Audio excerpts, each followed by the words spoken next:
Ray Bradbury. I really like Ray Bradbury. I really like him as an author. I think he knows what he's doing. And I think that he has been writing a lot, and he is one of those writers who worked his butt off when he is writing. So we're actually going to look at a piece of his writing advice. Ray Bradbury actually says that he says, I believe that eventually quantity will make up for quality. And we're going to be talking about that today.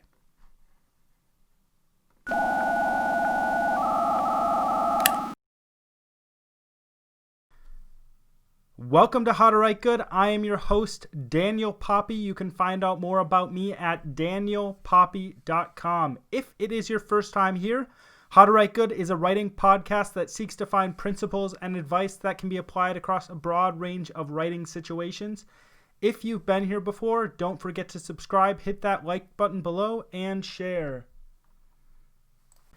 Quantity will make up for quality.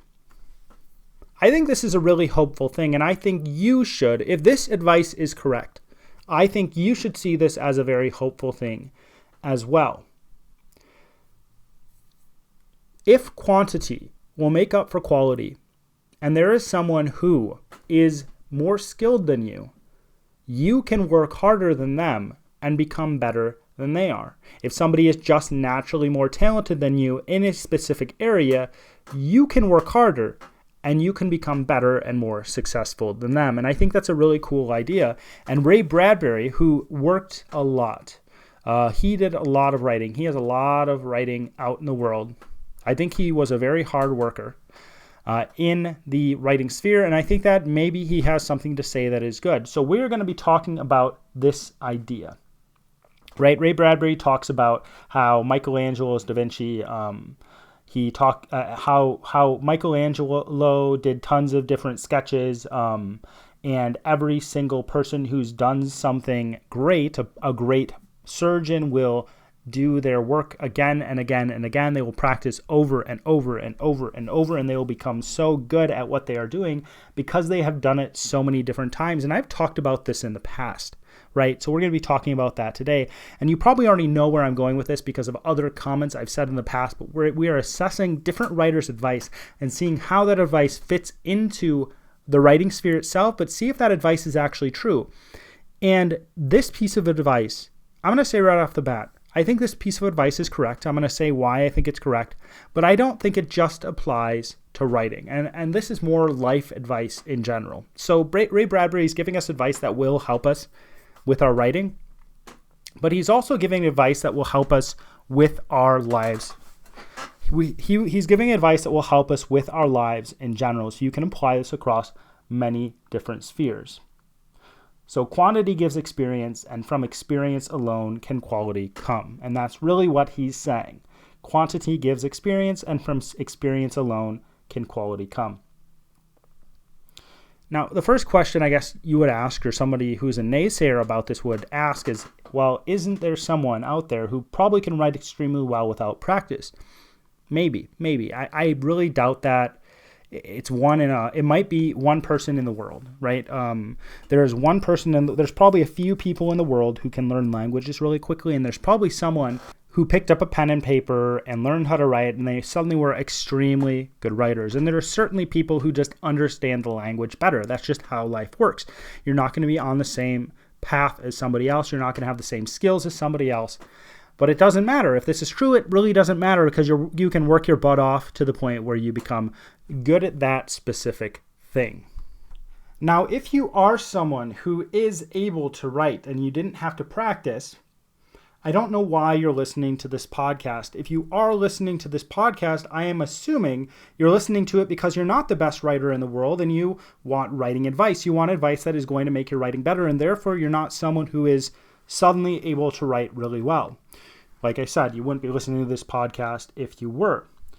Do you have to put in time to be a good writer? Do you have to put in the work and put in the time to be a good writer? That's another question we can ask.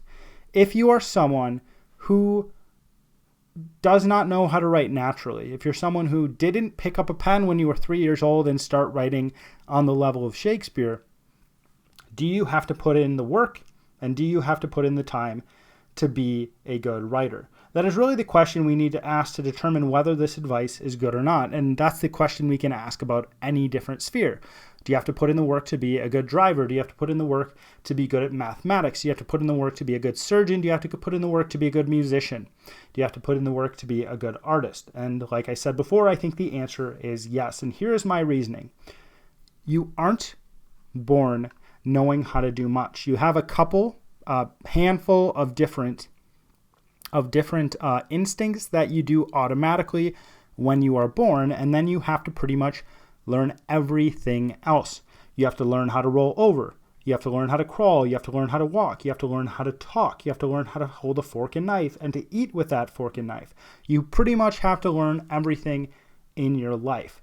If you do something right off the bat, if you're able to do something well immediately, it is likely that you learned the skill or the muscle, or you learned how to do it with your muscles in a specific way when you were doing something else. For example, if you know how to skateboard already and you suddenly start to snowboard, it's going to be a lot easier to snowboard if you learned how to skateboard first, because you've built the balance, you've learned how to ride sideways on the board. It's not going to be the exact same thing, and that's what I'm saying. If you know how to do something similar, it's going to be much easier to learn something else that is similar. You already have practice doing something similar with your muscles, right? If you are really into mathematics, if you are very good at math, it's probably going to be easier for you to learn computer science. Just saying. When you learn something, and this is really why I think this is the case, when you learn something, your brain creates pathways that get stronger so you can do them better and with less effort. And a note right here.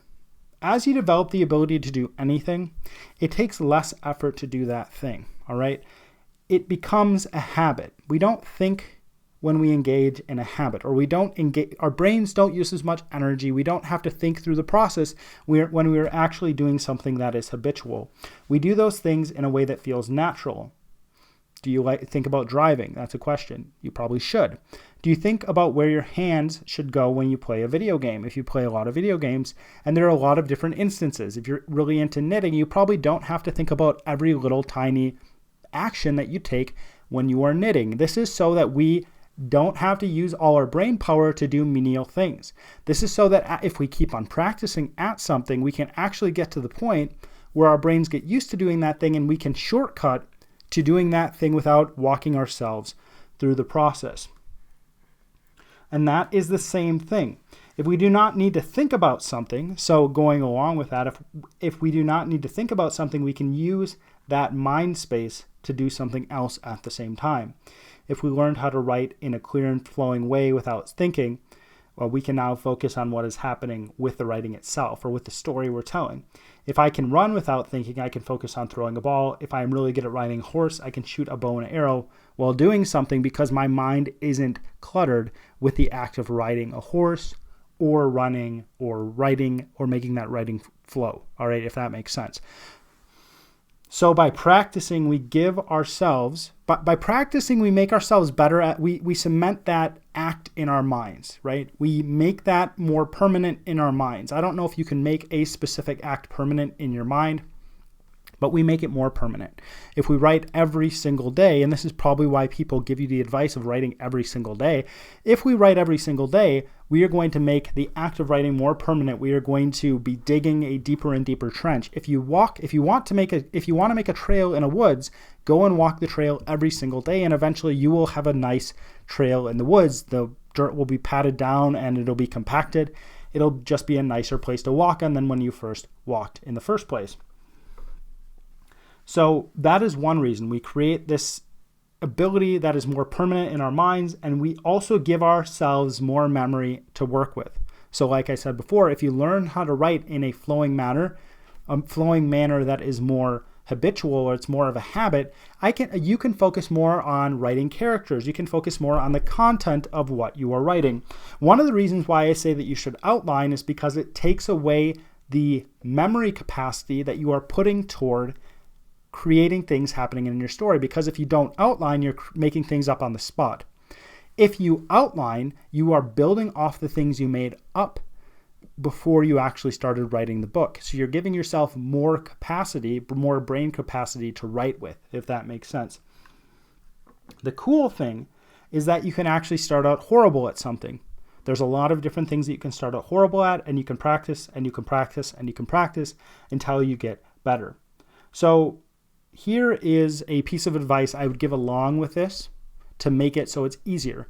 When you think about playing a sport, there's a common saying that fundamentals are key. And I think this is the same thing for writing. I think fundamentals are key when we are writing. So what you need to learn is the basics of the writing itself, and then you practice those basics in different ways, and you learn how to use those basics efficiently and effectively. And then when you come to writing longer things, it's going to be much easier for you to do that. And that is kind of what I'm trying to do with my podcast. I'm trying to break things down into really small pieces so that people can see those pieces and understand those pieces and apply those pieces in their writing. If you enjoyed this podcast and you want to support me, there's really one simple thing you can do. You can go to danielpoppie.com/newsletter and sign up for my newsletter. And when you sign up, you'll actually be able to get access to my publication roadmap. So that's everything I have planned for pretty much every project I have into the next decade. Again, that is danielpoppie.com/newsletter. You can also find the link below.